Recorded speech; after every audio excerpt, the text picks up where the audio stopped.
pero bueno. Bueno, vamos arrancando, Silvi. Dale. Dale, vamos arrancando. Está la doctora Clarisa de Arce, ahí, conectada.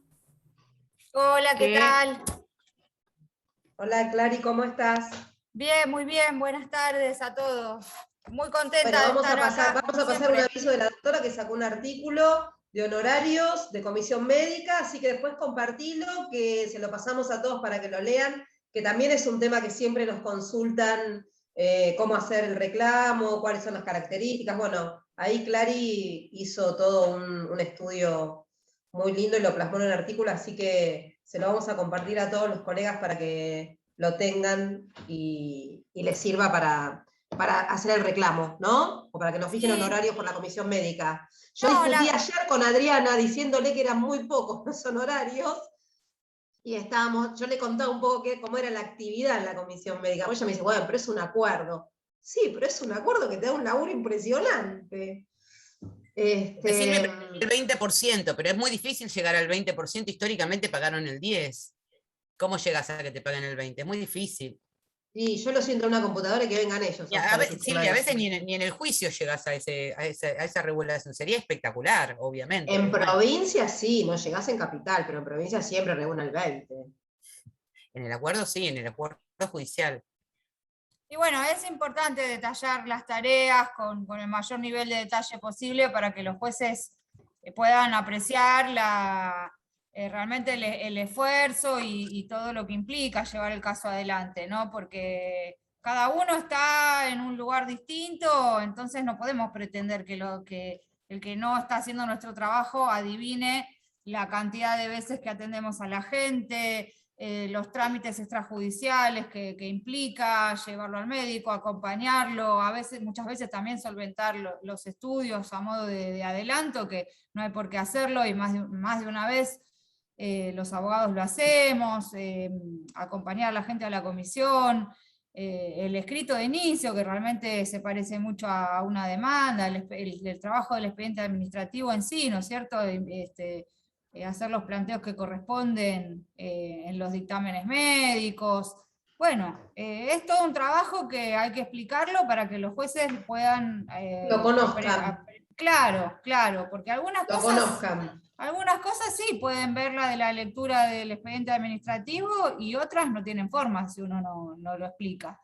Y el artículo, por supuesto, está para compartir, ojalá que sea útil para todos. El mérito no es mío, el mérito es de la Corte de Mendoza, que la verdad es un trabajo muy, muy bueno para no decretar una inconstitucionalidad y para tratar de compatibilizar todas las normas que están en juego, ¿no? ¿Vieron cómo es esto? Que siempre hay normativas en pugna. La verdad que la Corte de Mendoza hizo una interpretación que a mí me gustó, igualmente es polémica, no todos tienen por qué coincidir, pero a mí objetivamente me pareció razonable. Lo que en definitiva es importante saber que tenemos como abogados derecho a que se nos regule el honorario, aún en esos supuestos donde la pretensión no tuvo un éxito ni total ni parcial.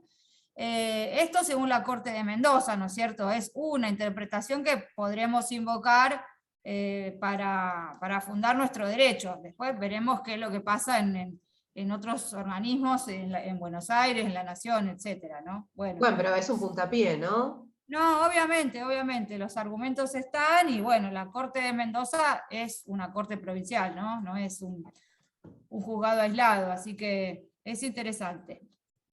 Buenísimo. Bueno, ahora sí los dejo hablar. Yo fui la que me metí por otro lado. Ahora sí los dejo hablar. Hoy vamos a hablar de prueba y bueno, de cómo llegamos a la vista con el expediente lo mejor que se pueda y con toda la prueba producida. Y bueno, la idea es cómo hablar un poco de qué es la prueba, de cómo ofrecerla, que es lo importante, siempre desde el lado de vista un poco de la práctica. Así que bueno, le damos la palabra a Clary que empieza con la charla. Bueno, cómo no. Antes que nada, para respetar la reunión de hoy, que sería más bien un taller de tipo práctico, lo que voy a decir es, no voy a dar ninguna masterclass de derecho procesal, que creo que tampoco estaría a la altura. No es la idea, voy a trasladar algunos conceptos sencillos y algunas sugerencias desde la práctica que humildemente uno o una viene teniendo, ¿no? A modo de introducción, ¿qué es la prueba? Voy a empezar por explicar qué es la prueba. La prueba es la actividad de probar, es verificar, demostrar hechos, actos jurídicos que tienen consecuencias en el derecho, ¿no? Lo que se relaciona directamente con la carga de la prueba, o sea, ¿quién tiene la obligación o el interés subjetivo de demostrar un hecho o un acto jurídico? La regla general indica que quien formula un hecho es quien está obligado a demostrarlo, es decir, quien afirma tiene la carga de la prueba. La regla nos indica también que le incumbe al actor la prueba de los hechos constitutivos del proceso y al demandado le corresponde probar los hechos impeditivos, modificatorios o extintivos en los que basa su defensa. Para decirlo más fácil, si yo estoy interesada en demostrar algo, tengo que hacerlo, y si no lo hago o no lo logro, voy a tener consecuencias disvaliosas en el resultado del juicio, porque en definitiva, salvo casos muy excepcionales de cuestiones de puro derecho, los resultados de los juicios dependen de la prueba. Entonces, esta es la regla general, el que afirma prueba o el que niega también debe probar, ¿no? Pero hay un nuevo paradigma que ya tiene unos cuantos años de desarrollo, que es la teoría de las cargas dinámicas, que de algún modo funciona como para flexibilizar esta regla, que siempre fue bastante estricta de que el que afirma debe probar, ¿no?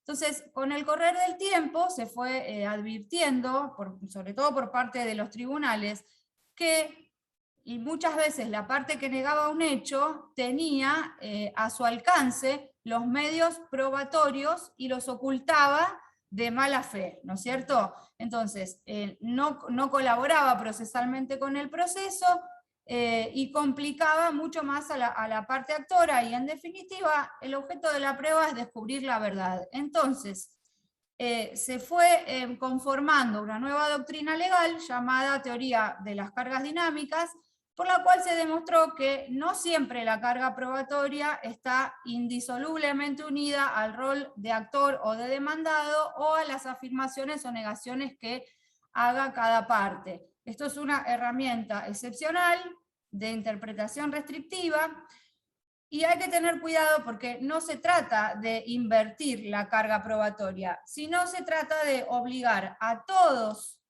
las partes, a todos los contendientes, para aportar las pruebas que estén a su alcance, porque como todos ya a esta altura sabemos, el objeto de la prueba es esclarecer la verdad. Entonces, esta teoría surgió fundamentalmente en los casos de mala praxis médicas, en los cuales las clínicas o las instituciones médicas demandadas nunca aportaban la historia clínica que estaba en su poder, dificultando enormemente la prueba a la parte actora que tenía que probar una responsabilidad subjetiva en el caso, ¿no es cierto? Y se fue con el tiempo y con doctrina legal de la Suprema Corte bonaerense, se fue expandiendo a los procesos laborales, comenzando en primer lugar en los supuestos de las ART, que son también, al igual que las clínicas o instituciones médicas que tienen en su poder las historias clínicas, las ART son también las que en su poder tienen toda la documentación relativa a la acreditación del cumplimiento de las normas de seguridad e higiene, ¿no? Los cursos de capacitación, las inspecciones en las empresas, todos los sumarios o inspecciones que hayan llevado adelante para demostrar en un establecimiento que no se cumple la normativa de la Ley de Seguridad e Higiene, ¿no? Estoy dando simplemente algunos ejemplos. Bueno, también la Corte entendió que a las ART les incumbe a ellas, que corresponde a estas empresas, acreditar que han cumplido con la normativa de seguridad.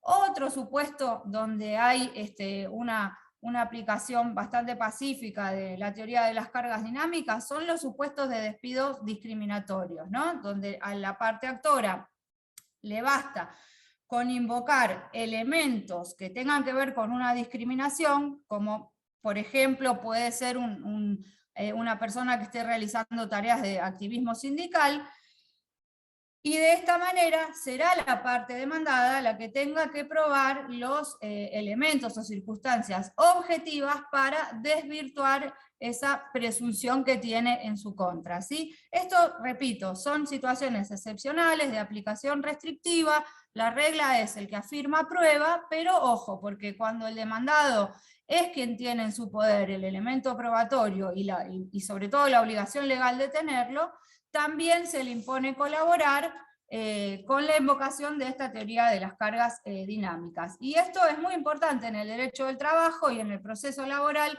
porque subsiste, como en toda la relación, una desigualdad entre las partes que como sabemos, las normas tienen que tratar de nivelar, ¿no es cierto? El demandado es quien tiene el poder jurídico y económico, y en sus manos tiene la información, las constancias, la documentación, etcétera. Y por eso también está, en virtud de esta teoría, obligado a aportarla. Como dije hace un ratito, ¿qué es lo que persigue la prueba? La prueba persigue alcanzar la verdad. Ahora, esto por supuesto no es una tarea para nada sencilla, y hay muchos autores que explican muy pero muy bien la diferencia entre la verdad formal y la verdad material.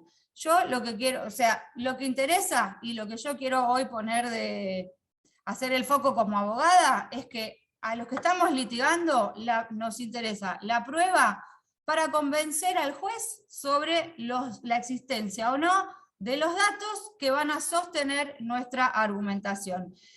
Y en definitiva, esto si yo se lo tuviera que explicar a alguien que trabaja conmigo, con Facundo en el estudio, tengo que convencer al juez de que tengo la razón. Y voy a hacer todo lo que esté a nuestro alcance para eso, ¿no es cierto? Porque la verdad, como también se lo explicamos a veces a los clientes, usted señor trabajador, usted señor demandado, usted sabe la verdad de lo que pasó en el pasado. Nosotros tenemos que construirle al tribunal o al juez una verdad que se parezca lo máximo posible a eso, y por supuesto que avale el derecho que estamos esgrimiendo. Y llega un punto que en definitiva la verdad es lo que se pueda probar en el expediente, ¿no es cierto? ¿Sobre qué va a versar la prueba? Esto es un tema también muy importante para evitar irse por las ramas y que los juicios no duren más de lo que tienen que durar. La prueba tiene que versar sobre hechos controvertidos y hechos conducentes. Es decir, cuando se inicia la demanda, se da el traslado y después el segundo traslado en el proceso laboral, se configura la traba de la litis, y de la lectura de esos escritos de postulación y réplica vamos a tener que pasar en limpio lo que realmente son los hechos controvertidos, es decir, lo que una parte afirma y lo que la otra niega, ¿sí? También estoy haciendo una simplificación porque hay distintas maneras, ¿no? Si se niega tácitamente, se niega expresamente, pero bueno, hoy estamos tratando de decirlo lo más sencillo posible. Entonces, hechos controvertidos son hechos sobre los cuales las partes no están de acuerdo. En el proceso laboral, ¿sobre qué versa eso fundamentalmente? Sobre la categoría del trabajador. Fundamental, versa sobre los agravios que llevaron a romper esa relación laboral, o sobre un siniestro, ¿no es cierto? Si se accidentó, se enfermó, sus condiciones de trabajo, si se trata de un despido, esos hechos controvertidos pueden ser, en caso de problemas de registración, su fecha de ingreso, su jornada, si incurrió en una pérdida de confianza, los hechos que se invocaron, si faltaba, si no faltaba. Bueno, todos esos son los hechos controvertidos que nosotros tenemos que tener en claro y hacer la prueba sobre eso, y no sobre cosas que realmente no tengan. Muchas veces hay cosas que están admitidas, igual se insiste, se pregunta y se pierde el tiempo, y eso no tiene ningún sentido para nadie. Y además de versar sobre hechos controvertidos, la prueba tiene que versar sobre hechos conducentes, o sea, hechos relevantes a resolver el caso, sobre el tema central del proceso. No nos importa, y lo voy a decir lo más sencillo posible, no nos importa si el trabajador es una buena o mala persona, si antes de trabajar en la empresa tenía problemas con su mujer, lo que le pasaba fuera del trabajo. Hay un montón, siempre se mezcla todo, ¿no? Se trata como de confundir y de embarrar la cancha, pero uno cuando está llevando un juicio adelante tiene que tener en claro cuál es el agravio, cuál es el derecho, cuál es el hecho que yo tengo que probar. Si lo despidieron por pérdida de confianza, si yo soy la demandada, tengo que apuntar qué hecho se invocó para la pérdida de confianza, hecho o cadena de hechos, ¿no es cierto?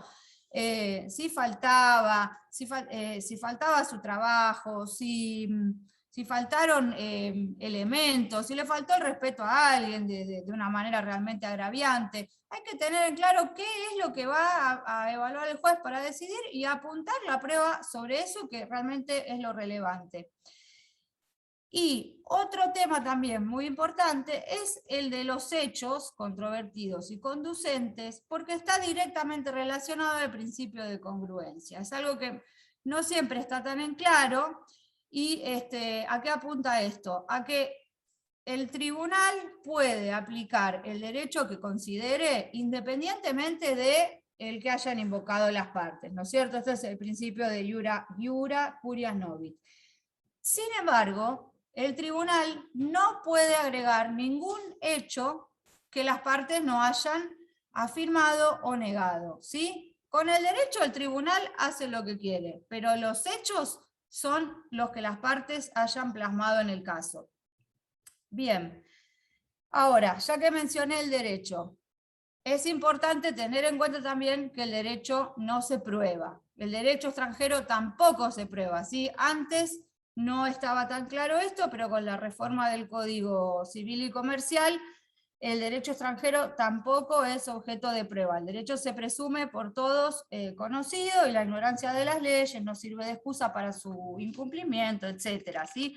Esto también porque muchas veces por ahí vemos en los expedientes que se libran oficios al gobierno de tal o cual lugar para que diga si sancionó tal norma. He visto expedientes con oficios al Congreso de la provincia. Bueno, todo eso es algo que no corresponde, y si uno lo ve debería primero no ofrecerlo, ¿no? Y en segundo lugar oponerse, si la otra parte lo ofrece como prueba. Para entrar un poco más en detalle, la prueba se produce a través de los medios correspondientes, ¿no es cierto? Los medios de prueba son un numerus clausus, todos los conocemos acá: confesional, documental, testimonial, pericial, informativa, reconocimiento judicial, y presunciones e indicios que en el proceso laboral tienen mucha importancia y en general también tienen bastante que ver con derechos de fondo y no solo con el derecho procesal. Y bueno, cuando llegamos a la vista de causa, creo que algo ya lo adelantó la doctora Salomón, es muy, muy importante tener un control detallado de la prueba del expediente. ¿Por qué? Porque si falta alguna prueba, es probable que esa vista de causa se suspenda.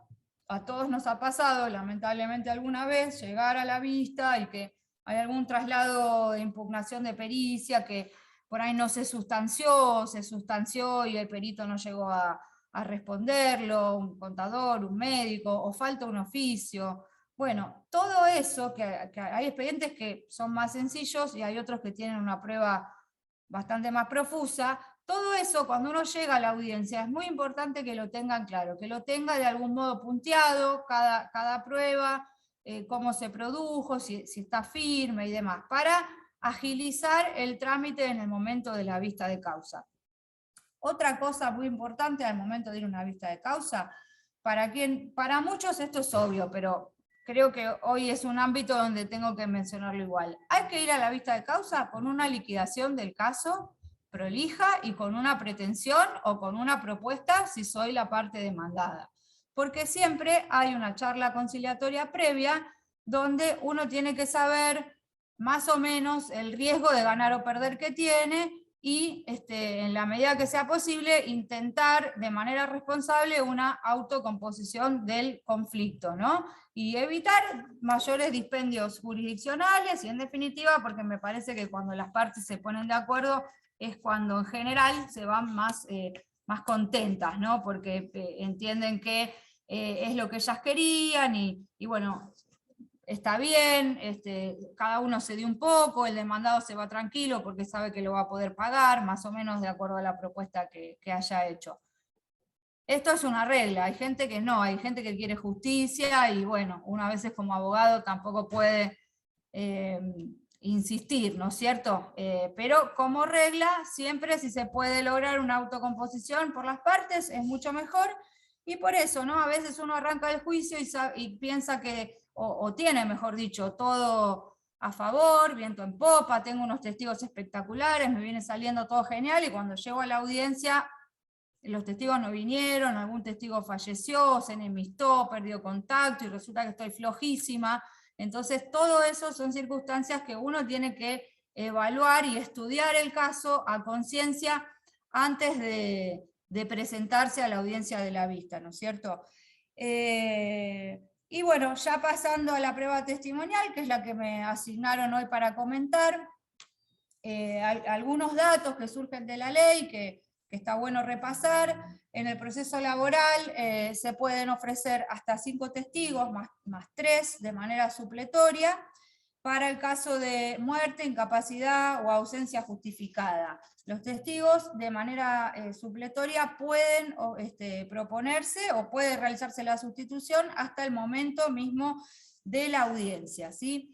Ser testigo es una carga pública, el testigo que uno propone está obligado a ir y si no lo hace podrá ser citado por la fuerza pública. Yo como abogada, cuando me encuentro en la situación de un testigo remiso, realmente no le aconsejo a mi cliente mandar a buscar ningún testigo por la policía, porque si el testigo viene asustado o enojado con la parte y viene con un ánimo totalmente negativo, la verdad no creo que pueda favorecerme en nada una declaración de esa naturaleza. No obstante, sí, me ha pasado que me han llevado testigos a declarar por la fuerza pública, y sí, la verdad que tienen un estado de ánimo completamente negativo, que yo no prefiero desistirlos, y por supuesto tratar de hacer un arreglo si hay posibilidades, ¿no? Pero bueno, cada uno evaluará según el caso. Los testigos tienen que ser mayores de 14 años,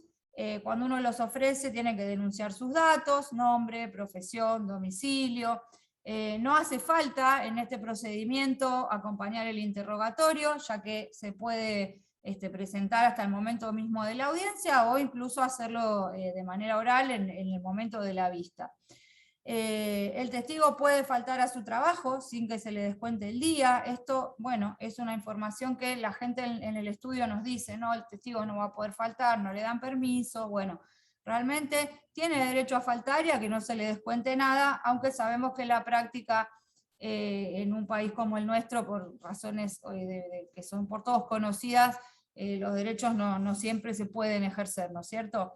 Y es importante también tener en claro y ser muy prolijo con la producción de la prueba, citar a ese testigo por cédula, por telegrama o carta de documento o acta notarial, que son los medios permitidos por la ley, porque si no lo cito y no acredito haberlo citado hasta el momento de la audiencia, puedo perder a ese testigo porque me pueden pedir la caducidad y realmente eso sería algo que no queremos que pase, ¿no? Algunos consejos de tipo práctico: cuando uno toma el caso y charla con el cliente y le pregunta qué testigos tiene, por ejemplo, para acreditar una relación laboral en negro o para demostrar que hacía tareas de otra categoría, la mayoría de las veces el cliente nos dice que tiene un montón de testigos. Y cuando uno empieza a indagar, resulta que son testigos que no son idóneos, porque la gente no tiene por qué saberlo, y ahí está nuestro expertise como abogados de explicarles y ir preguntando y consensuando con el cliente cuál es el mejor testigo o los mejores testigos que podemos ofrecer en su caso. El cliente piensa que un vecino puede ser un buen testigo porque sabe que yo hace 15 años que trabajo en tal lugar, ¿cómo no va a saber si es mi vecino? Y yo le cuento. O cómo sí, sabe porque me llevó 3 veces en remis a la fábrica a trabajar. O sabe porque es mi cuñado, ¿no? Y me fue a buscar alguna que otra vez. O sabe porque trabajaba por ahí nomás y me veía que yo pasaba por la puerta de la empresa. Entonces, es muy común que el cliente tenga esta confusión y realmente nosotros no podemos llegar a la vista de causa llevándonos esa clase de sorpresas, ¿no? Entonces, hay que hablar con el cliente y preguntarle, bueno, genial, tiene estos testigos, ¿qué sabe este testigo? ¿Quién es? ¿Trabajó con usted? ¿No trabajó? ¿En qué época trabajó? ¿Qué hacían? ¿Que estaba cerca, lejos de su trabajo? ¿Usted se accidentó? ¿Vio el accidente? Puede ser que lo haya visto, puede ser que tal vez no, pero alguien se lo comentó o pasó algo, llegó la ambulancia, vio la ambulancia, o sea, circunstancias que puedan, digamos, coadyuvar a acreditar una versión. Y de alguna manera un testimonio indirecto de segundo grado puede ser útil. Entonces, en definitiva, se trata de evitar pérdidas de tiempo, evitarnos sorpresas a la hora de que vaya un testigo a declarar y armar la prueba que tenga el mayor peso probatorio posible. Otro tema importante es el de la charla previa en el momento de la audiencia que el abogado tiene, o creo yo que debería tener, con los testigos que ofreció. Esto muchas veces se piensa que es algo ilegal o algo turbio, o que el abogado le está dando letra a los testigos. Yo no digo que eso no pueda pasar en alguna ocasión, pero realmente yo quiero también desmitificar esto, porque creo que es mi obligación como abogada hablar antes con los testigos, hablar antes de una audiencia. ¿Por qué? Yo tengo que preguntarle al testigo, más allá de lo que mi cliente me dijo como referencia, por ejemplo, fulano fue mi compañero de trabajo en tal periodo. Yo tengo que preguntarle al testigo qué es lo que sabe y qué es lo que se acuerda. ¿Por qué? Porque hace a mi buena práctica de abogada. Si ese testigo no me gusta lo que me va a decir, yo puedo desistirlo, porque puedo pensar que no me va a favorecer. O por el contrario, si ese testigo veo que es un balazo, que se acuerda todo, que estaba siempre en el lugar de los hechos, que puede dar perfecta razón de sus dichos, es el testigo que probablemente yo voy a ofrecer en primer lugar. En cambio, si entra el testigo a la órbita del tribunal y yo no tengo idea de lo que va a declarar, la puedo pasar mal, puedo no saber a qué apuntarle cuando lo haga declarar, estoy haciendo perder el tiempo a todo el mundo y en definitiva estoy perjudicando el éxito del caso, ¿no es cierto? Entonces, me parece que el abogado tiene que saber lo que sabe el testigo, tiene que elegir en qué orden van a declarar los testigos, o por lo menos poder sugerirle al tribunal qué testigo va a declarar primero, evitar pérdidas de tiempo. Esto hace al principio de colaboración procesal y a la celeridad y a la economía y a el rol del abogado de trabajar mancomunadamente con el tribunal para esclarecer la verdad, que en definitiva es el objeto de la prueba. Otro aspecto que quiero también hacer foco. Hay que poner en contexto al testigo sobre qué situación escénica se le va a presentar cuando vaya a declarar, ¿no? Por un lado tenemos las audiencias reales y por otro las audiencias virtuales, ¿no? Para los que trabajan en Capital, hoy en día es tarea del abogado también explicarle a mucha gente que se tiene que conectar por Zoom o por otra plataforma, practicar cómo se conecta, cómo es lo del micrófono y todo eso, para que la audiencia fluya, ¿no es cierto? Entonces, esto sería como ponerlo en contexto virtual, digamos. Y la otra situación es la más común, la que todos hemos vivido, la de poner en contexto real, ¿no? Explicarle, señor testigo, usted va a entrar al tribunal, usted va a estar sentado frente a los 3 jueces del tribunal que van a estar en un estrado un poco más arriba que usted. no se asuste, pero la situación es intimidante. Cuando ingresan los señores jueces o juezas, usted párese para saludar. Si tiene un sombrero, señor, sáqueselo, porque es de mala educación estar con un sombrero en un ambiente cerrado. Y esto lo digo porque una vez en Lanús, creo que fue el Tribunal 1, me retaron a unos testigos pobres que estaban con boina y se pegaron un susto tan grande y a mí me dio tanta pena y yo dije, ay, pobre gente, ¿por qué le hacen esto?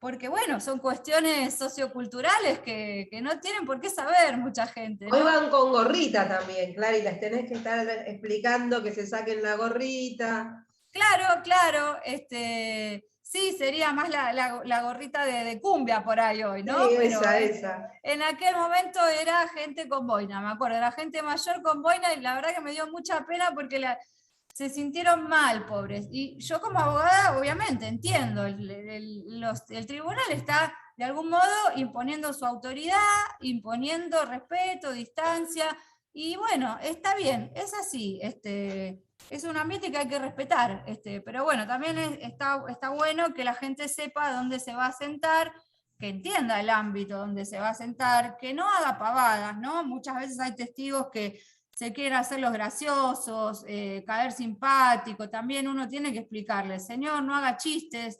explicarle las generales de la ley, ¿no? Si le van a preguntar esto, lo otro, y usted qué respondería, y ver qué es lo que dice, porque muchas veces hacen un chiste de no, pero yo vengo a hacerle un favor a fulano, cosas que salen espontáneamente y que no saben la implicancia que puede tener cuando lo dicen en la órbita de la vista de causa, ¿no? Entonces, como digo, tener una charla previa y anticipar al testigo qué es lo que va a pasar para que esté lo más tranquilo que pueda. Porque muchas veces la persona está nerviosa y puede ser interpretado por quien lo está interrogando como que está mintiendo, y en general no es así, la gente no quiere mentir, la gente puede tener como todo, ¿no? Una percepción subjetiva de la realidad y trasladarla, pero es muy difícil que la gente se preste a mentir descaradamente. Otra cuestión que es interesante por ahí anticiparle a las personas que van a declarar es que le van a preguntar a cada rato, ¿y cómo sabe? ¿Por qué digo esto? Porque la gente se enoja cuando le preguntan, está explicando, ¿no? Sí, yo trabajo en tal sector y el señor fulano, el actor, hacía esto, lo otro. ¿Y cómo sabe? Porque para la gente es obvio, ¿no? Para la gente es obvio que estaba ahí, que lo vio. Pero es muy importante que ese testigo pueda decir, simplemente, yo estaba ahí, yo trabajaba 1 metro, yo estaba codo a codo, o yo pasaba cada 10 minutos por el lugar de trabajo del actor, ¿no? Pero bueno, la gente se enoja porque le parece como que la están agrediendo o que la tratan de mentiroso cuando le preguntan cómo sabe. Y esto no es nada más ni nada menos que dar razón de sus dichos. La dinámica, pues ya voy terminando, la dinámica de la declaración, el testigo va a ingresar a la sala de audiencia del tribunal, lo va a interrogar primero de manera libre, el tribunal básicamente le va a preguntar lo que quiera, y está perfecto que así sea. Luego la parte que lo propuso va a tener el derecho de continuar con el interrogatorio.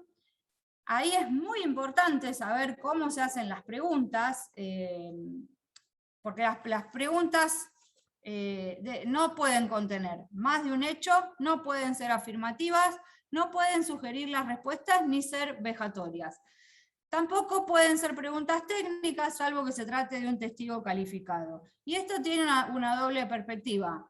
Por un lado, yo a la hora de preguntar, como parte que propuso la prueba, tengo que formular las preguntas adecuadamente. Y por el otro, es muy importante saber detectar rápidamente una pregunta mal hecha para oponerse. ¿Por qué? Si no me opongo, el testigo va a empezar a declarar y no lo puedo interrumpir, porque si lo interrumpo me pueden poner una multa.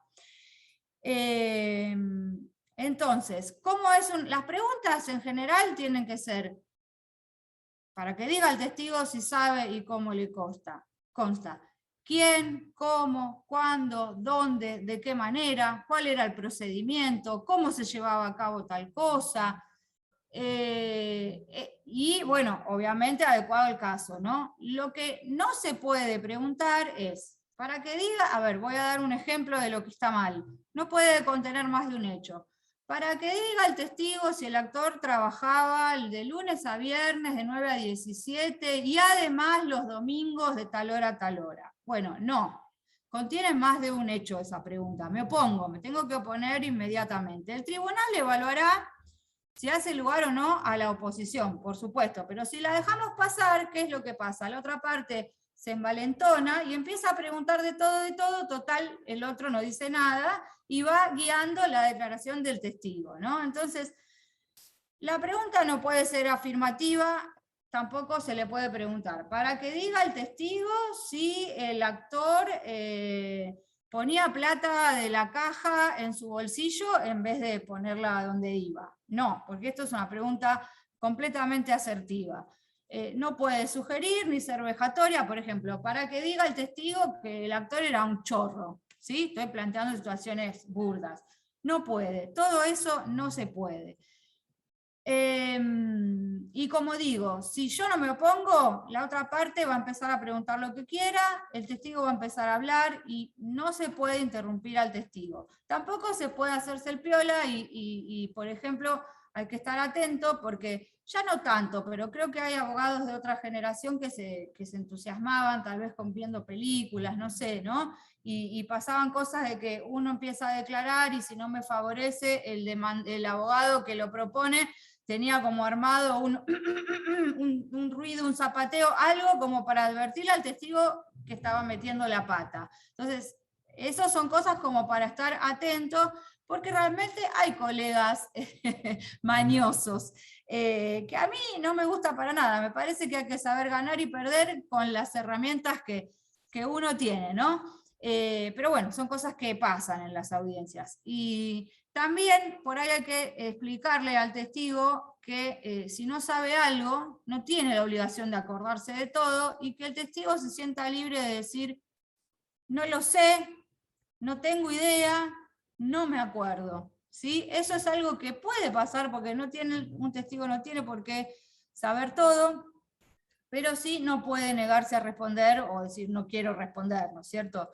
Y por último, tanto en lo real como en lo virtual, que en lo virtual es un poco más complicado de controlar, el testigo no puede leer apuntes, ni que le soplen, ni nada de eso, y mientras declara tampoco puede pedirle ayuda al abogado, ni darse vuelta, ni conversar con los abogados. Así que bueno, hasta acá llegó mi parte. Como siempre, pienso que es corto y me entusiasmo. Espero que les sea útil a todos. No, estuvo súper bien explicado. Creo que explicaste todas las situaciones que le pueden pasar al testigo. Creo que no quedó ninguna librada al azar. No sé si alguno tiene alguna pregunta, la puede hacer por el chat, y si no, pasamos a la segunda parte de la prueba. Igual creo que ya hubieran preguntado, pero no, creo que fue bastante claro. Bueno, Facu, si querés. Ahí hay una pregunta, Silvina Santiago. A ver. No está en el chat, te la hizo a vos. Había levantado la manito Santiago Dillarian. Ahí está, ¿ves? Te escuchamos, Santiago. No, simplemente hice un ok. Excelente. Viste, no levantó la manito. Muy bueno todo, chicos. ¿Cómo estás, Santiago? Genial todo. Es importante saber que están vivos ahí. Sí, viste, no hay nadie como en otro Zoom que están todos a la vista. Acá están todos con los nombres. Bueno, Facu. Bueno, hola a todos. En principio les pido disculpas por no haber podido estar la clase pasada. Muchas gracias, Marina, Silvina, por la invitación y felicitarlas, porque la verdad que está muy bueno esta propuesta, porque por ahí podemos escuchar de este lado, digamos, los abogados litigantes, cuáles son las recomendaciones que se pueden tener, y además tenemos en tiempo real una magistrada que nos puede dar, digamos, la devolución del tribunal con carácter previo, ¿no? Porque una vez que estamos en la audiencia ya no es lo mismo, ya no podemos retroceder. Entonces, mejor equivocarse acá, mejor hablar de este tipo de cuestiones. Y como bien decía Clarisa, yo todavía soy más informal que ella, así que, o por ahí porque sé menos, no vamos a hablar de una cuestión, digamos, teórica. Más que nada lo que yo traté de ver sobre los dos temas que me propusieron que hable, que es la prueba confesional y la prueba, digamos, pericial, son más que nada tips, no para decir cómo hacerla bien, sino como para no equivocarme, en definitiva, o cómo tratar de no hacer las cosas de una forma que me pueda llegar a perjudicar o que pueda llegar a ser superfluo. En ese sentido, voy a sumar dos cuestiones a lo que dijo Clarisa solamente, pero porque se me acaba de ocurrir recién, que se da todo el tiempo. Yo les recomiendo también que la prueba testimonial les aclaren a los testigos lo que es las generales de la ley, que muchas veces que esas preguntas nosotros damos por sabido, pero por ejemplo yo recuerdo situaciones con el término enemigo o amigo. ¿No? Una persona puede estar medio enojada y entiende que enemigo es una persona porque no lo saludó y guarda porque eso eventualmente puede, digamos, nulificar la declaración testimonial. Y sobre todo también con cuestiones técnicas que tienen que ver cuando le preguntan si es deudor o acreedor. Porque algunas veces el tribunal o el funcionario aclara si le deben plata o no le deben plata, pero nosotros hablamos de términos concretos, y a veces el testigo no tiene por qué saber lo que es un deudor o lo que es un acreedor. Entonces ese tipo de cuestiones están muy buenas que uno por ahí les anticipe que le van a preguntar antes de la declaración, etc. Y también, ya que estamos hablando de situaciones que, digamos, que a veces se tratan de sacar ventajas, también les recomiendo que en todo caso hagan una impugnación llegado el caso si hay preguntas que previamente empiezan con una introducción, que a veces es muy común esto de el abogado que va a preguntar, el colega va a preguntar, y antes de la pregunta empieza porque el testigo dijo que... Bueno, a ver, no, haga la pregunta, porque si no, en definitiva, lo que está haciendo es, digamos, manipular en algún punto al testigo.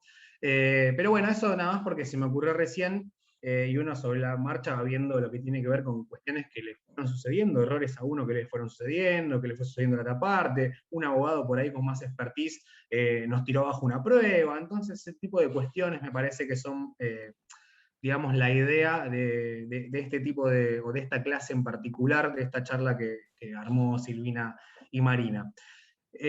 También creo que tenemos que ser bien conscientes de lo que tenemos que probar y lo que podemos probar. Como dijo Clarisa, llegar a la audiencia de vista de la causa con el expediente estudiado, pero por sobre todas las cosas, yo esto siempre hago alusión a una cuestión que decía el doctor Tula de San Isidro. No, es muy lógico que los clientes, sea parte actora, parte demandada, crean que tengan la razón, pero lo más peligroso es cuando el abogado considera que puede probar lo que no va a poder probar o viceversa. Entonces, sin perjuicio de que en la audiencia vamos a poder mantener una postura, tenemos que ser bien conscientes y bien concretos cuáles son los hechos que tenemos que probar y qué es lo que realmente podemos probar o no. Para poder ofrecer la prueba me parece de una forma lógica y que no sea nuestra demanda no sea un rejunte de prueba inconducente, de hechos por ahí mal relatados, porque yo soy de la idea de que los magistrados, corregime Marina, perdón si me equivoco, en este tipo de cuestiones creo que a veces se puede fastidiar, porque a nadie le gusta trabajar sin sentido, ni a nosotros, ni a nuestros clientes, ni a los magistrados. Entonces, si yo la verdad que tengo que probar dos hechos y ofrezco 50 medios de prueba, y por ahí el tribunal, por una amplitud probatoria, me va a proveer todo, y después quizás es un desgaste de estudiar después un expediente, tener que ver cuando se ofreció un montón de pruebas que la verdad que no hace los hechos controvertidos de la litis en cuestión. Así que, bueno, esas aclaraciones previas, más que nada, digamos, voy a hablar un poquito de lo que es las absoluciones de posiciones, ¿no? La prueba confesional. Desde ya que los códigos de procedimiento los leímos todos, pero bueno, una cosa es el código de procedimiento y otra cosa es lo que puede suceder en el momento. Obviamente todos sabemos que lo que es, digamos, la prueba confesional tiene una instancia previa, que es obviamente el ofrecimiento de la prueba como tal. Hay que citar al domicilio real, no al constituido, con antelación no menor a 2 días. Algún que otro tribunal me ha permitido, por imposibilidad de notificar al real, no hacerlo en el constituido, pero previamente hay que solicitarlo. No es que uno puede dirigir al constituido, porque si no va a llegar con la cédula y le van a decir no. Tiene que acompañar el pliego hasta media hora antes de la audiencia, y recordar siempre que las personas de existencia ideal, que serían no humanas ahora, pueden designar personas físicas para que las representen en lo que tiene que ver con la absolución de posiciones. Esto tiene que hacerlo, obviamente, al momento de promover la demanda o de contestar. Pero todos estos requisitos los tenemos que tener previo al momento de las posiciones, porque si no yo voy a llegar a la evidencia de la vista de la causa, pero no va a estar en condiciones de poder tomarse esa prueba, y la otra parte eventualmente podrá oponerse a que se tome la misma, o directamente el tribunal de oficio no va a habilitar esta prueba. Después, también como bien dijo Clarisa, para los testigos, creo que acá también es importante que previo hablemos con el cliente.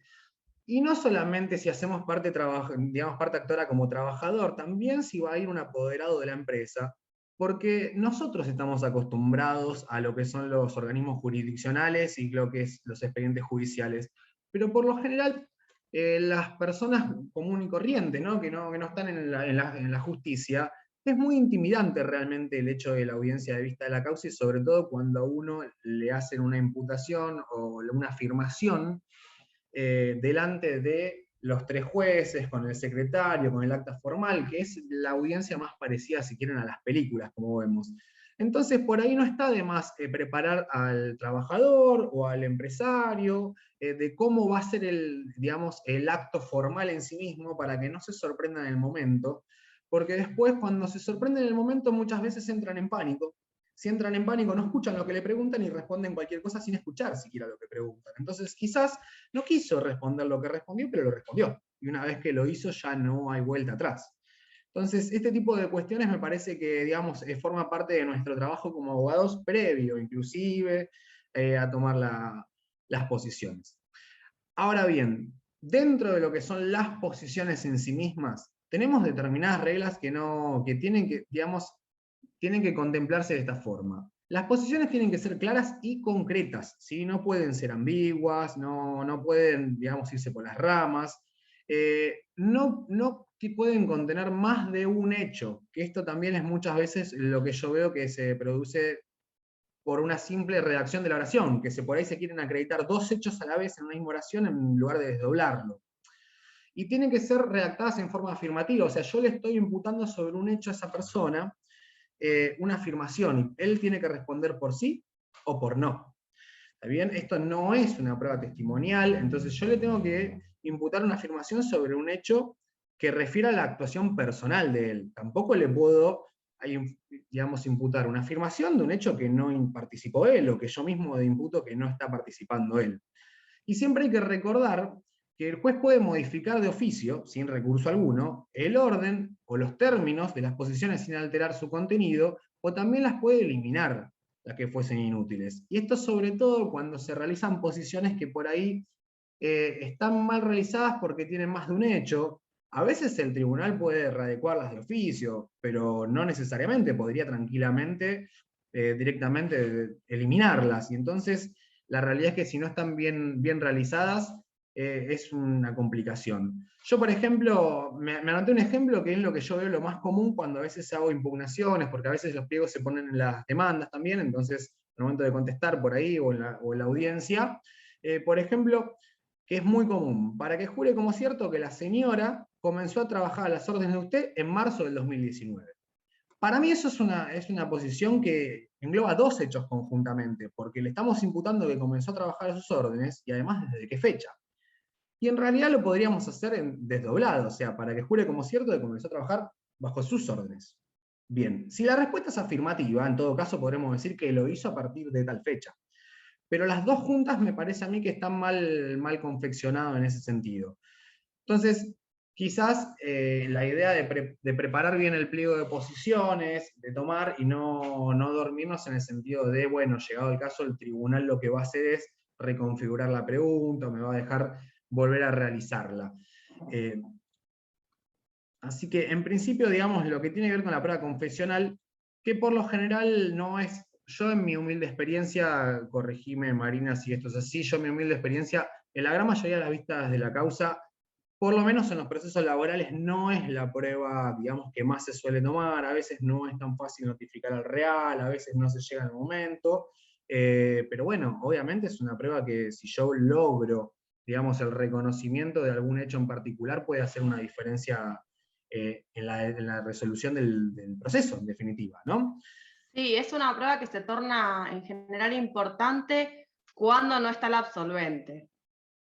O sea, cuando están en rebeldía y por ahí no hay mucha otra prueba y podemos acompañar a un testigo, a alguna otra prueba que, ¿no? O sea, como que tiene más utilidad cuando queda con las posiciones en rebeldía y se lo tiene por confeso. Entonces, es más útil, pero se toma igual, porque muchas veces las partes quieren hablar y quieren absorber posiciones, y bueno, y los letrados las quieren tomar igual, por no contradecir a las partes. Entonces, muchas veces no quieren ceder o no quieren desistir de la prueba, los demandados, entonces como el demandado no desiste, la parte actora también la quiere tomar, y sí, se toman bastante y en general suelen estar mal formuladas las posiciones. Como vos señalás, Facundo, muchos hechos, y la verdad que es un detalle que hay que aprender, porque no queda lindo adelante del cliente que el tribunal te esté diciendo que están mal formuladas las posiciones. De paso que interrumpiste, voy a contestar acá una pregunta que hicieron en el chat, que dice, hola, ¿se puede pedir la caducidad de la prueba de la demandada antes de la vista? Después de 2 años que no la produjo, no quiero llegar a la vista de causa y que se suspenda. En general, lo que se suele hacer es se pide en la audiencia de vista de causa la negligencia de toda la prueba pendiente y no producida de la demandada, en este caso, como vos lo planteás, y no se suspende la audiencia, sino que pasa sentencia cuando hay caducidad de toda la prueba. Te dejo, Facu, para que sigas. Bien, bueno, pasado por el tema de la prueba confesional, no sé si obviamente si hay alguna consulta o algo, la irán haciendo. Vamos a ver el tema de la prueba, digamos, pericial en este caso, que si bien hasta ahora veníamos hablando de la prueba oral, que es lo que se hace propiamente dicho en la audiencia de vista a la causa, como ser la testimonial de la confesional, lo cierto es que la pericial también puede realizarse, digamos, en el ámbito de la audiencia de vista a la causa. No la pericia en sí mismo, sino que a veces es común que se cita al perito a dar explicaciones. Y muchas veces cuando se realiza, realmente sirve mucho para el proceso.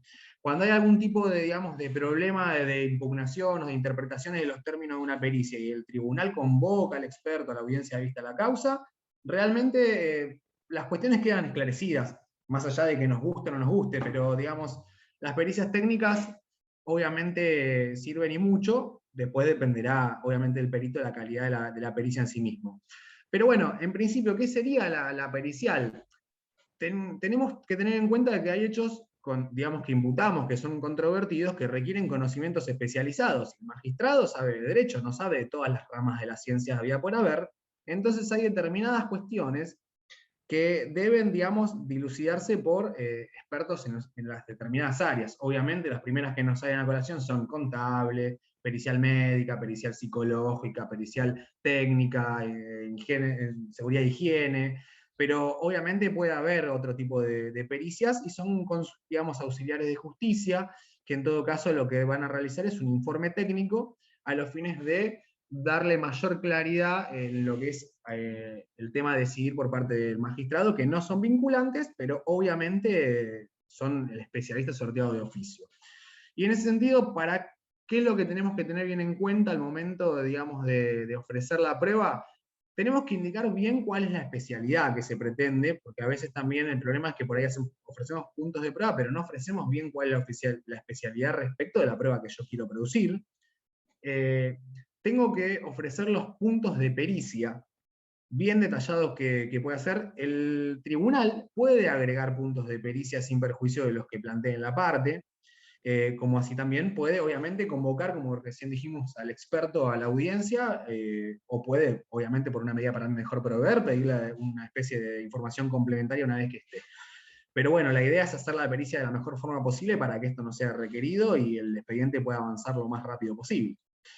Entonces, yo acá, como les dije en un principio, la realidad es que lo que traté de ver son algunos tips que me parece que son ideales por ahí, por prueba y error, para poder hacer la prueba pericial un poquito más lógica en este sentido, que sea más rápida y más clara.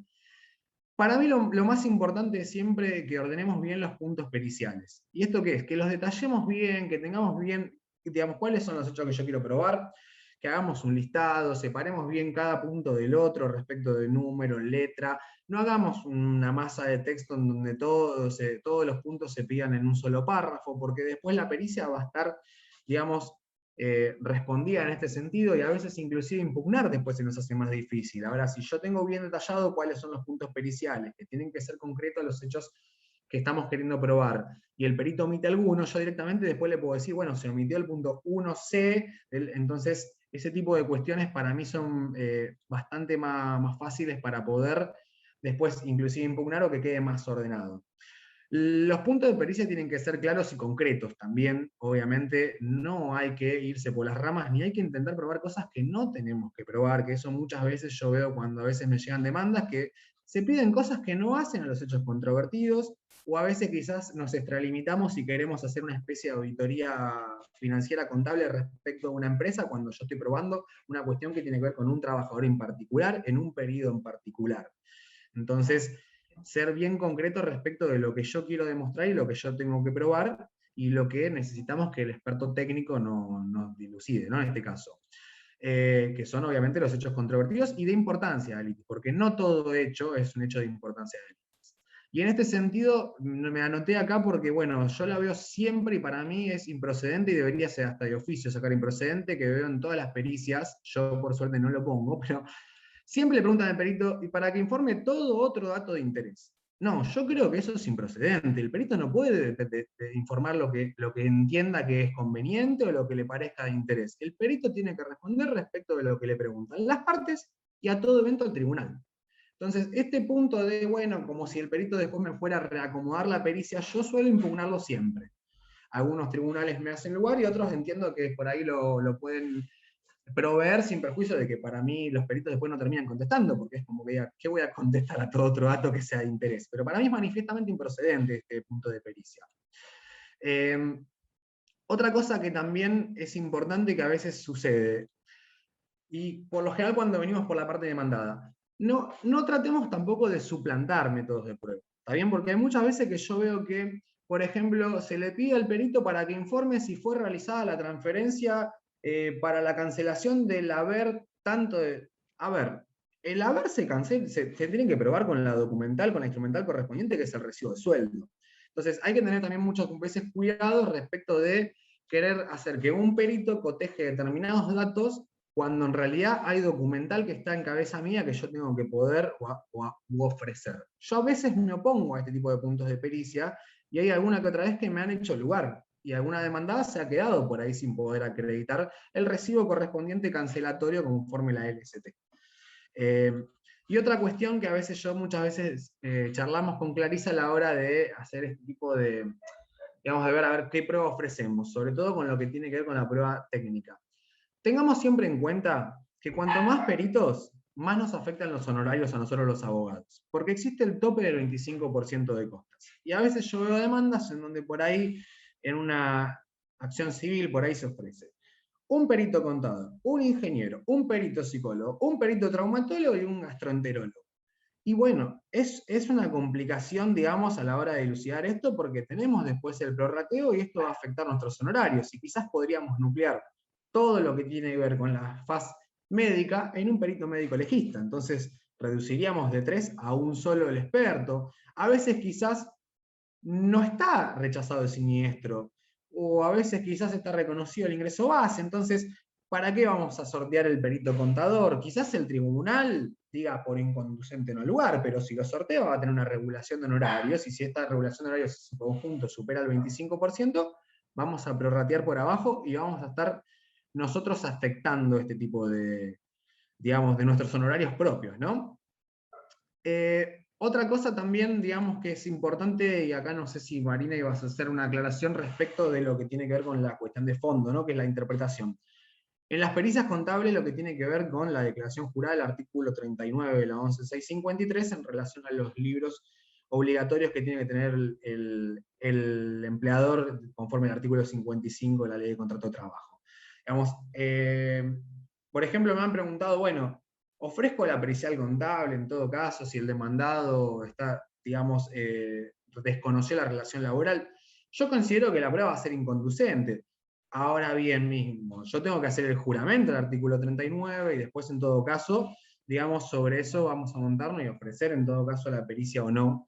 Pero bueno, después la cuestión de cuál es el alcance de esa presunción, yo creo que es una cuestión de criterio jurisdiccional, entonces bueno, dependerá de cada tribunal. Pero no podemos olvidarnos de hacer este tipo de cuestiones, sobre todo en lo que tiene que ver con el derecho del trabajo, en donde las presunciones tienen gran operatividad. No estamos hablando de derecho civil, en donde, bueno, por ahí es más relativo. En el derecho laboral hay determinada documental y determinadas obligaciones en cabeza del empleador que no son subsanables y ni se pueden omitir gratuitamente. Así que bueno, en principio también eso, después... Quería hacer un comentario, Facu, en función de estos que está señalando. Yo creo que hay que primero hacer una primera distinción, es si es empleo registrado o no registrado, ¿no? Por supuesto. Pero parte actora es conveniente ofrecer los puntos de pericia. Y siempre prestar el juramento, porque uno no sabe si la otra parte, aún estando registrado y llevando libros, no queda rebelde, y podemos hacer efectivo el apercibimiento sin tener que perder el tiempo de la pericia contable, cuando en general, cuando se hace efectivo el apercibimiento, el perito, aunque no corresponda, lo que hace es una mera repetición de la demanda de la liquidación. No tiene, digamos, no tiene ningún aporte en general la pericia contable cuando se hace efectivo el apercibimiento. Y después lo que tenemos que ver es el alcance de ese apercibimiento. Lo que vos señalabas, más allá de hacerse efectivo el apercibimiento, tenemos que tener en cuenta que si tenemos diferencias salariales por categoría, por ejemplo, no alcanza con el apercibimiento. Si tenemos que probar las horas extras, tampoco nos va a servir el apercibimiento. Cuando hablo de probar la realización de horas extras. Ahora, si probamos que se realizaron horas extras, sí nos puede servir el apercibimiento para probar su extensión, que está el fallo de provincia López con Ardepe, como para darles ahí un cierre al tema de la pericia contable. Sí, totalmente, e inclusive lo que vos decías recién, Marina, por ejemplo, que puede ser que quede rebelde el empleador, o podría ser que aún no quedando rebelde y aún teniendo libros contables, no los ponga a disposición. Entonces, yo soy de la idea de que para desistir, llegado el momento, se puede desistir más adelante. En la demanda siempre hay que plantear todo, pero con esa limitación de intentar no generar prueba inconducente, no generar prueba superflua, porque creo que predispone mal a los magistrados en este sentido, y además nos vamos nosotros mismos por las ramas, muchas veces. Y hay una afectación de los honorarios del letrado también, por el tope, ¿no? No es lo mismo con perito que sin perito. Eso también es para tenerlo en cuenta siempre. Totalmente. Así que bueno, no sé, Silvi, si hay alguna pregunta o si hay algún... Estás muteada, Silvi. Seguís muteada. Ahora sí, estoy... Ahora sí. No, decía que no había más preguntas. Creo que fue súper claro respecto de los dos ofrecimientos de prueba, de la confesional y de la pericial. Hay que tener en cuenta el tema honorarios, chicos, es muy importante. A veces uno no se da cuenta cuando se sienta y escribe. Y bueno, es importante saber también, como dijo Facu, qué es lo que tenemos que probar para no poner en demasiados peritos sobre todo. Bueno, y acá Moisés nos tiene una pregunta. ¿Se podría llegar a la vista de causa sin testigos? Ay, justo se me borró. ¿Se podría llegar a la vista de causa sin testigos? ¿Qué hago cuando no tengo testigos? Bueno, depende del caso, Moisés. En primer lugar, te diríamos que eso es importante y estábamos hablando de lo que tenés que probar, ¿no? Yo creo que si es de diferencias salariales es una cosa y si te negaron la relación laboral es otra. O si es cobro de la multa del 132 por aportes retenidos y no depositados, por ahí no necesitas testigos. Claro.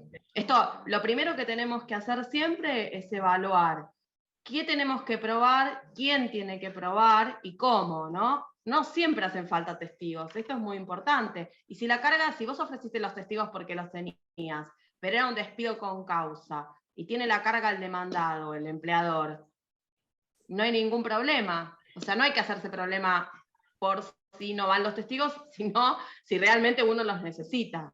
En ese caso, bueno, ahí ya entramos, vos decís, ¿se podría llegar a la vista de causa sin testigos? ¿Qué hago si no tengo testigos? Bueno, primero tenemos que ver si llegaste a la vista de causa sin testigos, pero los notificaste. Entonces, ahí podés pedir la suspensión y la designación de una nueva audiencia, y tenés que ver, primero procesalmente, cómo estás parado, si los notificaste, y el informe, si las cédulas vinieron informadas, cuándo se te hizo conocer ese informe, tenés un tiempo para denunciar un nuevo domicilio. En el caso de que el testigo estuviera notificado, vos podrías pedir o asumir el compromiso, o podés pedir el auxilio de la fuerza pública porque el testigo, estando notificado, es renuente a asistir. O sea, tenés que empezar a articular procesalmente dónde estás parado. Sí, correcto. Yo, permitime que agregue una cosita, Marina, de este lado, ¿no? Porque por ahí me parece que vamos por ese lado. Cuestiones que a veces quizás son malas costumbres, pero necesariamente lo tenemos que tener hoy por hoy en vista respecto a la vista de la causa. Es muy común que nos suspendan una audiencia de vista a la causa. A veces nos quejamos, pero muchas veces los abogados de una y otra parte vamos a la audiencia a una especie de conciliación y a ver si podemos suspender o no la audiencia, lo cual no es del todo grato, y sobre todo si uno va por la parte actora, porque lamentablemente la fijación consecutiva de audiencia lo que atenta es contra la disponibilidad luego de los testigos. Entonces a veces nos sucede, muchas veces, que por ahí vamos a una primera audiencia y tenemos 4 testigos. Nos fijan una segunda audiencia, nos quedan 2. Y cuando vamos a la tercera no quedó ninguno. Quizás a eso es a lo que se refiere el doctor, y en ese sentido me han contado, nunca lo he hecho, pero me han contado que ha habido algún colega que, por ejemplo, le ha dicho al trabajador que vaya acompañado con dos amigos, que obviamente no van a declarar, pero por lo menos, porque esto en definitiva siempre es una instancia de negociación, por lo menos para jugar una especie de truco y poder tratar de negociar. Hay veces que uno tiene que ir a una audiencia de vista a la causa, y por eso decía, uno tiene que ser bien consciente de lo que puede o no puede probar, porque uno a veces se quedó sin testigos, o uno a veces un hecho no lo va a poder probar, pero la otra parte no lo sabe del todo. Entonces quizás la idea es de explotar al máximo esa instancia previa a la audiencia, a la integración del tribunal en sí mismo, en donde los jueces buscan una autocomposición. Quizás también saber cuando uno a veces tiene que relegar para poder llegar a un acuerdo, ¿no? Porque si todos nos convencemos que vamos a ganar el 100%, no habría ninguna posibilidad de acordar nada, porque uno va a pensar que va a ser rechazada la demanda y otro que va a progresar al 100%, así no hay posibilidad de conciliar nada. Entonces, quizás está bueno que uno más o menos sepa de antemano, aunque la otra parte no tiene por qué saberlo, con qué elementos probatorios cuentan, y como bien decía Clarisa, también tener todo estudiado, todo bien anotado, como decía Marina, saber de antemano cómo son las cédulas de los testigos, de los absolventes, para saber si la otra parte puede utilizar una herramienta de negociación como la suspensión de la audiencia, si lo puedo eventualmente forzar yo, y por sobre todas las cosas, yo no sé si a los tribunales, si Marina a ustedes les gusta o no, a mí me gusta alegar, la verdad.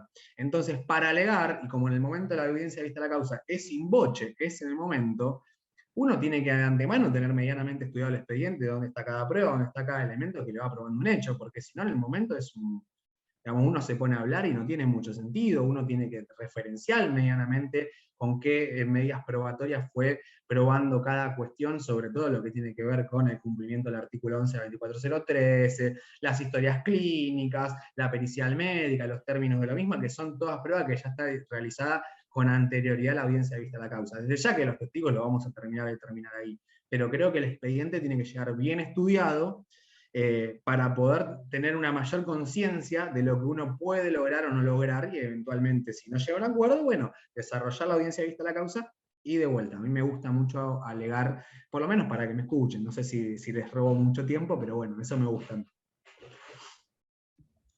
Bueno, tenemos ahí una preguntita de Sandra. ¿Qué actitud tomar cuando sabemos que el testigo está mintiendo descaradamente? Bueno, a ver, yo les voy a ser sincero. En lo que tiene que ver con las audiencias testimoniales en la Justicia Nacional de Trabajo, quizás es más simple. Pero la verdad, yo en mi humilde experiencia, es bastante difícil que un tribunal deje pasar cuando un testigo está mintiendo alevosamente. Puede pasar, no digo que no, pero yo he presenciado audiencias en donde uno advierte una cierta contradicción, y hay alguno de los jueces del tribunal, que por lo general es el presidente, quien ejerce la presidencia, que empieza pregunta contra pregunta, pregunta contra pregunta, y automáticamente se desarma, porque es distinto, el principio de oralidad y la inmediatez que tienen los jueces respecto del testigo, una audiencia vista a la causa, no es lo mismo que un acta tomada por un, digamos, empleado judicial, que no tengo ningún problema, hay empleados judiciales que toman audiencias extraordinarias, pero no es tan fácil mentirle en la cara a 3 magistrados. Entonces, por lo general, por eso digo, guarda, porque a veces también sucede que por ahí si uno no sabe que va a declarar un testigo suyo, puede pasar que de repente sea una persona que llegue al momento y si uno no le preguntó, por ahí era un amigo que le dijo que iba a decir tal cosa y uno no sabe, y cuidado porque esas cosas en el tribunal es muy probable de que surjan, que los jueces repregunten y los jueces son incisivos a veces. Yo creo que es más fácil el tema que plantea Sandra, el testigo que está mintiendo en la justicia nacional. Yo creo que es más fácil que a una audiencista le pregunta, si bien en general las audiencitas de capital son muy avesados y tienen todas mucha experiencia, generalmente preguntan bien, pero bueno, en mi experiencia personal, yo creo que es mucho más fácil que la mentira del testigo, y por ahí nosotros como letrados no lo podamos hacer caer en la mentira, porque ahí también nos va a servir el alegato para impugnar a ese testigo en capital, que en provincia es más dificultoso. Y yo creo que en provincia, como bien decía Facu, el tema de que haya 3 magistrados, ya la imposición del lugar es mucho más complejo, para bien o para mal, ¿no? Porque también el testigo a veces le agarra miedo y no dice nada. Y vos le tenés que decir, habla de sí, porque para eso vino, ¿no? El testigo verdadero también, hablo del testigo verdadero. A mí me ha pasado que les preguntan y dicen 2 palabras. Sí lo conozco o sí lo vi, y no le preguntan ni en qué fecha y cuándo fue. Viste que a veces le tenés que sacar a tirabuzón el testimonio. Creo que en provincia, con el tribunal, el testigo se siente más inhibido, y en capital por ahí tiene un poco más de sentirse un poco más libre que se produzca esta situación. Correcto, y además el tribunal tiene un beneficio que no tiene por ahí el juez nacional del trabajo, que es como la audiencia de todos los testigos se toma en el momento, inclusive yo no lo he vivido aún, pero pueden hacer un careo en el momento. Sí. Entonces, eso te iba a decir. Perdón, Facu, que te interrumpa. No. Hay una circunstancia del ejercicio profesional en relación a lo que vos manifestás, que es dejar expuesta la contradicción. Si vos advertís que un testigo está diciendo algo donde existe una contradicción, digamos, tanto con los hechos como con lo que referencian otros testigos, tenés que tratar de formular preguntas que expongan esa contradicción sin sugerir la respuesta. O sea, advertir de una forma técnica al tribunal que está existiendo en esa declaración una contradicción. A veces eso se formula a través de intentar que el testigo, o preguntar directamente al testigo, que dé cuenta de sus dichos, o sea, cómo conoce el testigo tal circunstancia, o para que diga el testigo cómo, en qué momento, en qué lugar, cómo es determinado lugar, o sea, un montón de preguntas relacionadas con la construcción de esa impugnación. Y después, como bien señalaba Facundo, en el alegato, como profesional, ya manifestar que existió una contradicción ya en una forma más amplia. Eso no se puede hacer en el momento de la testimonial, porque el testigo está declarando, pero en el momento del alegato, sí, el profesional puede manifestar que no se tome en cuenta tal declaración en función de que existió contradicción, el testigo no pudo dar cuenta de sus dichos y demás. El tribunal puede formular careos, y se suele hacer, cuando hay contradicción entre los testimonios de las partes. El tribunal suele preguntar, por ejemplo, incluso si el testigo del empleador, si conoce al testigo de la parte actora, en relación a veces cuando, por ejemplo, se trata de un trabajador que no está registrado. Entonces el testigo de la parte actora dice que trabajaba con él, también en negro, muchas veces sin registro, y el testigo de la parte demandada no conoce a nadie. A veces esto tiene explicación, por ejemplo, por una diferencia horaria. No necesariamente están mintiendo, sino que asistían en horarios diferentes. Entonces, bueno, por eso, claro, a veces no es que la gente venga a mentir, sino que, bueno. Y bueno, el tribunal suele hacer bastantes careos en esos casos, bastantes. Otra cuestión mínima para señalarles es que tengan en cuenta que el testigo único en la provincia de Buenos Aires, la Corte tiene dicho que es tan válido, o sea que no se requiere más de un testigo, que con un buen testigo idóneo, que sepa de los hechos, que pueda dar razones de sus dichos, puede tranquilamente prosperar la pretensión, y que tampoco hay tacha de testigos en la provincia de Buenos Aires. Si hay testigos que tienen juicio pendiente con el empleador, si tienen algún, digamos, si fueron parte del establecimiento, si trabajaron ahí y demás, sobre todo porque, bueno, si excluimos los testigos que son compañeros de trabajo, que tuvieron juicios pendientes, cuando vamos a hablar de una relación laboral que se da obviamente en el ámbito específico y chico del trabajo, sería muy difícil para el trabajador poder probar. Entonces, bueno, el tribunal va a tener en cuenta estas cuestiones, pero no existe la tacha. O sea, el testigo puede declarar igual. Correcto. Sí, ahí Santiago nos referencia también una cosa que pasa muy, muy seguido, es que la dificultad de traer al testigo, ¿no? A más de una audiencia. O que no lo pueden notificar, y que, o sea, esto también ocurre, y sumado que a veces la parte demandada viene a suspender la vista. Esto es un hecho que en determinados casos también se da, Santiago, lo tenemos visto muchas veces, ¿no? Sí. Que cuesta traer al testigo a más de una audiencia. Así que bueno, sí, es algo que también pasa en las audiencias de vista. Bueno, Mari, ¿terminas vos? No sé si queda algo más, creo que no. No, estoy mirando, no sé si te dijeron quiénes pueden llegar a participar el lunes de la audiencia de vista de causa, en formato presencial. Todavía no he tenido ningún postulante. Así que no sé cómo lo querés manejar, y ir viendo, no sé si tienen alguna duda sobre prueba. A ver qué nos digan los chicos. Bueno, ¿quiénes quieren participar el lunes que viene para realizar la vista? Bueno, si no, en tal caso, en el transcurso de la semana lo vamos viendo, no hay problema. Igual me imagino que alguno de todos ellos va a querer. Si no, elijo al azar y tiro nombres, no. Ahora no, después. ¿Tipo maestra Ciruela? No. Acá Santiago nos dice que vive en Munro, que no puede. Bueno, Santiago, por esta vez... Si no, la otra opción es hacerla en formato virtual. A mí me parece que es más interesante hacerla presencial. Yo creo también, pero bueno, si tienen imposibilidades de trasladarse y demás, bueno, lo vamos viendo la semana. Bueno, vamos viendo, y si no, convocamos a colegas que nos ayuden para hacer la teatralización, agarramos a los chicos del instituto y hacemos una. Pero bueno, lo bueno de esto es que puedan venir el lunes que viene para ver la vista. Esa es la idea general. Si no tenemos público, bueno, no la llevaremos adelante, pero entiendo que sí. Hay mucha gente de Luján. De afuera, claro. De afuera, pero bueno, esperemos que en la semana tengamos artistas preparados disponibles para hacer nuestra vista de causa teatralizada.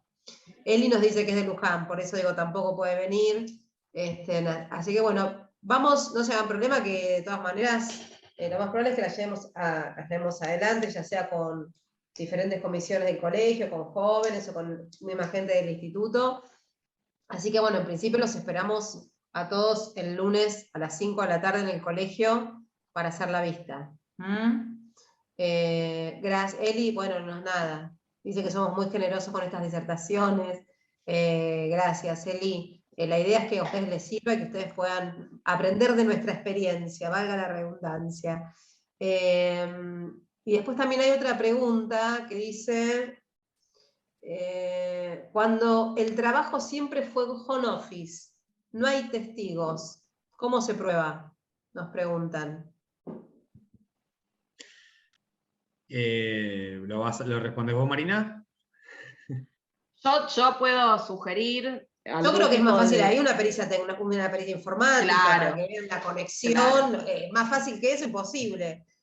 Yo ofrecería una pericial informática para que el perito informático vea si se conectó, se puede utilizar la geolocalización de los teléfonos, bueno, hay un sinfín de prueba informática, que Marina sabe más que yo de todo esto, que se puede probar de esa manera.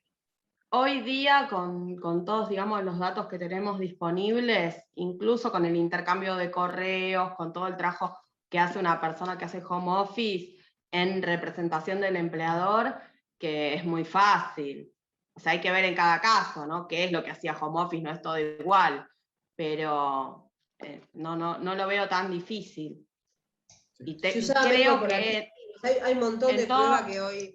Claro, en todo lo que tiene que ver con la incorporación de la tecnología al proceso, tenemos que tener en cuenta que lo tenemos que ofrecer como prueba documental, que es prueba documental en sentido amplio, que tenemos que ofrecer si tenemos WhatsApp, si tenemos mails, si tenemos documentos, si tenemos videos, si tenemos mensajes de audio, bueno, todo, digamos, lo que tiene un soporte digital no deja de ser documental.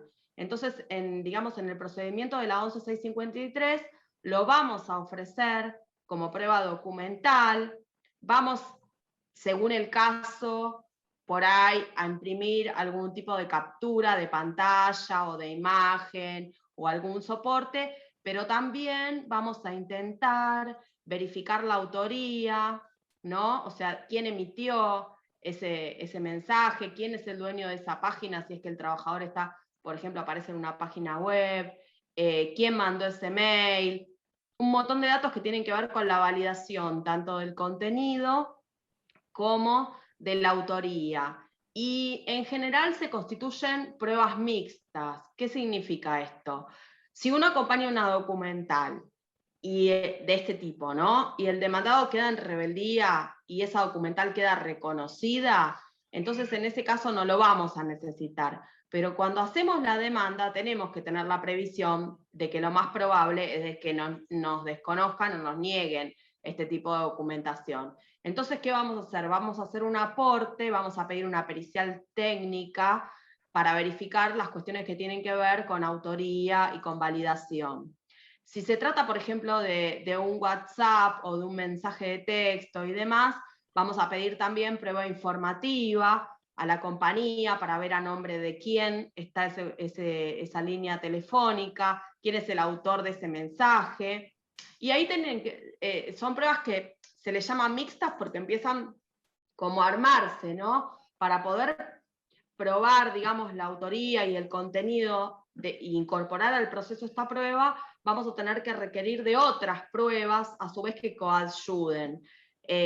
Según el caso, tendremos primero que evaluar qué tipo de prueba es. Por ejemplo, si yo necesito verificar quién es el dueño, digamos, de un dominio, tengo que pedir una prueba informativa a NIC, que es el que se encarga de alquilar los dominios en el espacio virtual, para ver cuál es el quid, cuál es la empresa que alquila esos dominios, y así saber quién es el autor, digamos, de ese mensaje. Si se trata de un WhatsApp, vamos a necesitar la prueba informativa que nos diga la empresa, la línea esa a quién corresponde.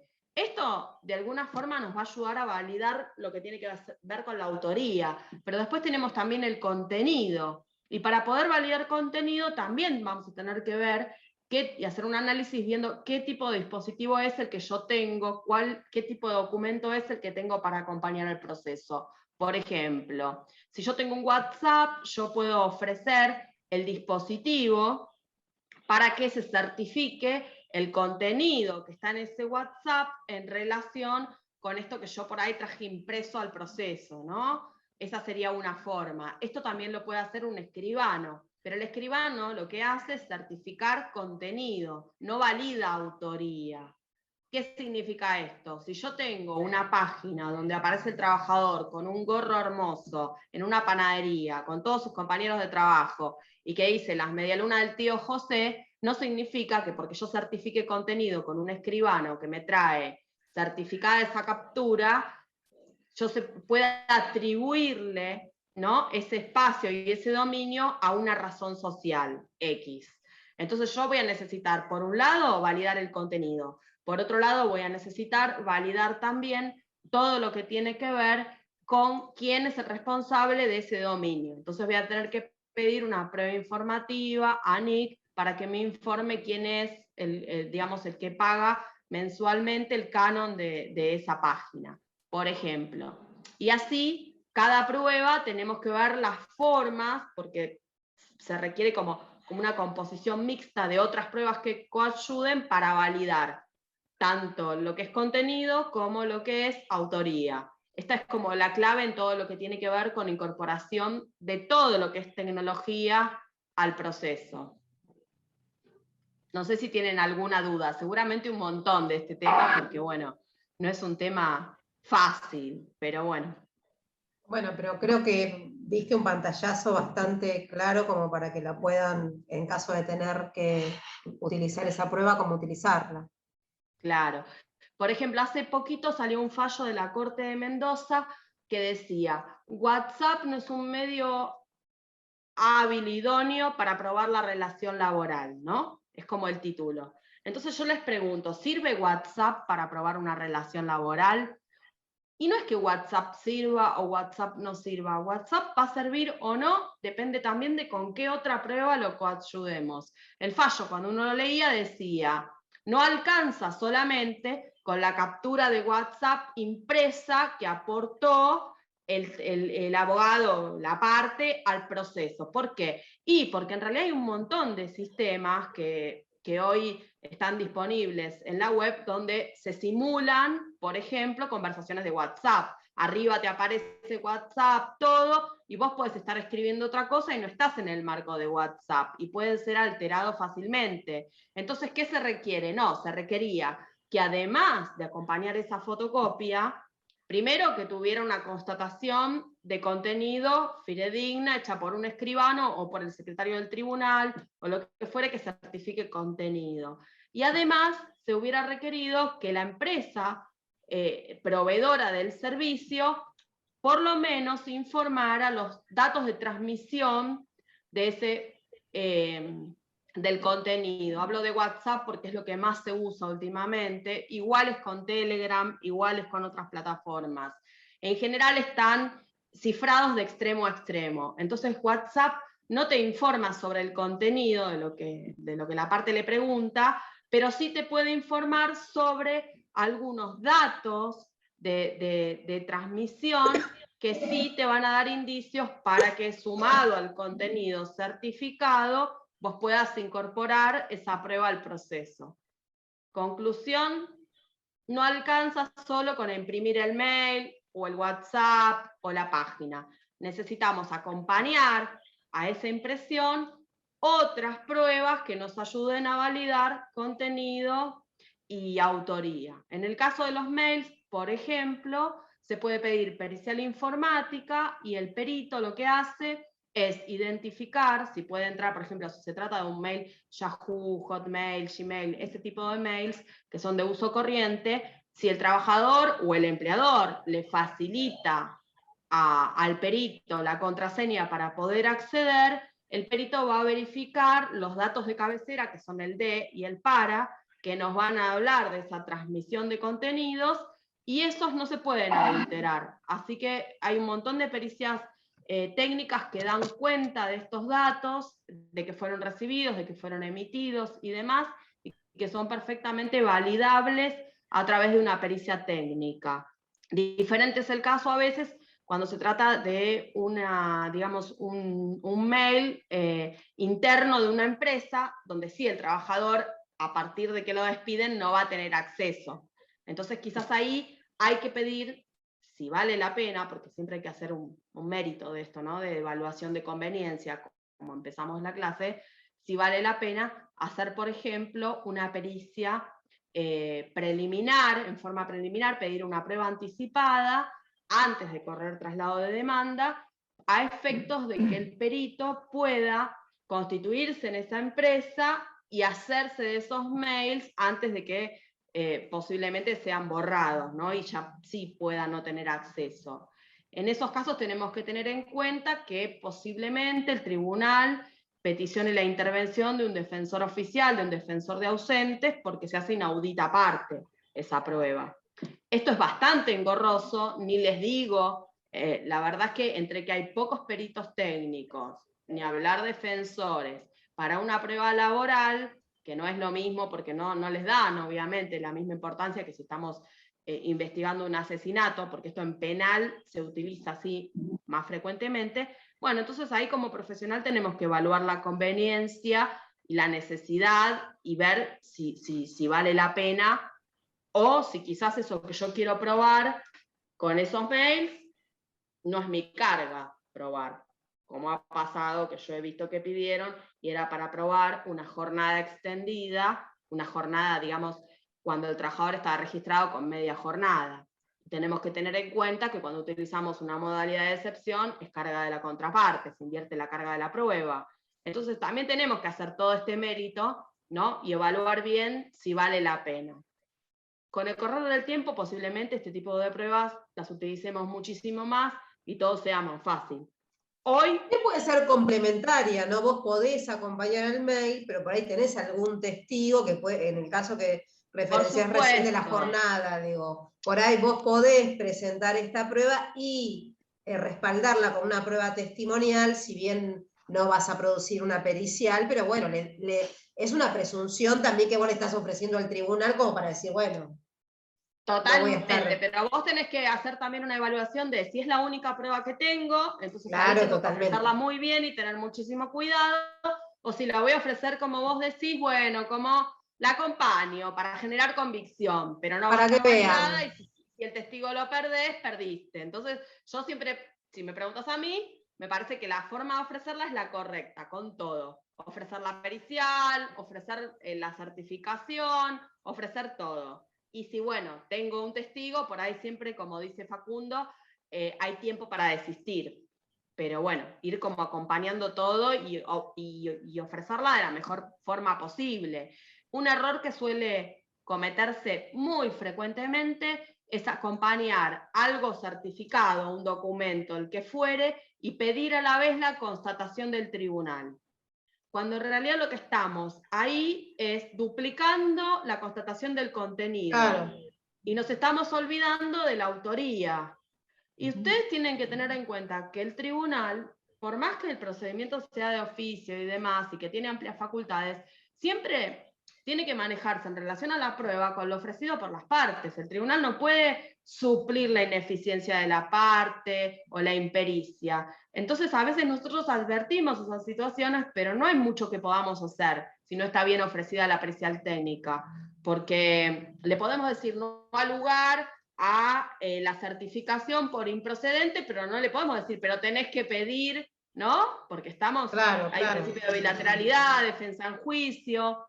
En lo que tiene que ver con la aplicación de la tecnología al proceso como prueba, hay ahí un debate muy profundo en el límite entre lo que el juez puede hacer de oficio y lo que no, porque nosotros podríamos, digamos, acceder a las redes y buscar información, pero bueno, nos estaríamos yendo, digamos, de lo que marca nuestra Constitución, nuestros procedimientos, el principio de bilateralidad, la defensa. Entonces es como ahí un límite a veces muy finito, ¿no? Entre lo que se puede y lo que no se puede y hasta dónde. Porque incluso, a ver, podríamos, en vez de pedir una pericial, entrar nosotros, ¿no?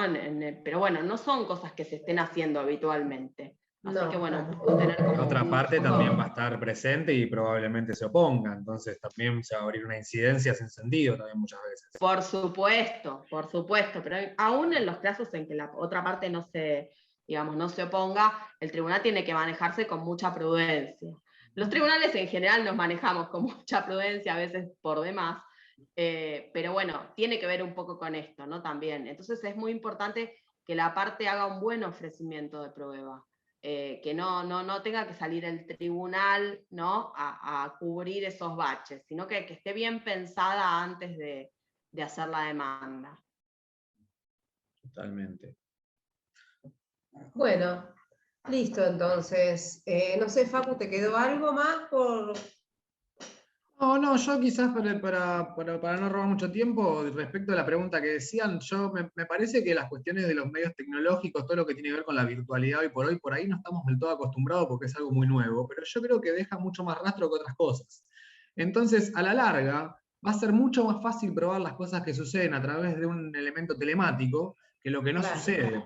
El problema es que sepamos incorporarlo, sepamos ofrecerlo y los jueces también tengan la actualización técnica para poder valorarlo de la forma adecuada. Pero a mí muchas veces cuando me dicen, no, trabajaba en home office como la pregunta, pero no tiene testigos, yo digo, y bueno, pero para mí las cosas, por lo menos en mi humilde experiencia, más difícil de probar a veces son los trabajadores aislados, como es el servicio doméstico, el trabajador de un establecimiento que es único trabajador. Entonces, a mí me parece que es inclusive más difícil. Lo que pasa es que por ahí todavía estamos en el cambio de paradigma, que la pandemia nos aceleró, pero creo que si más o menos nos instruimos respecto de cómo ofrecer los elementos telemáticos, cómo ofrecer las pruebas técnicas, bien qué es lo que estoy certificando, como decía Marina, creo que va a ser más fácil probar las cuestiones cuando pasen por medios telemáticos que cuando no sucedan. Porque todo deja rastro. Todo lo que yo hago por intermedio de un dispositivo electrónico deja rastro.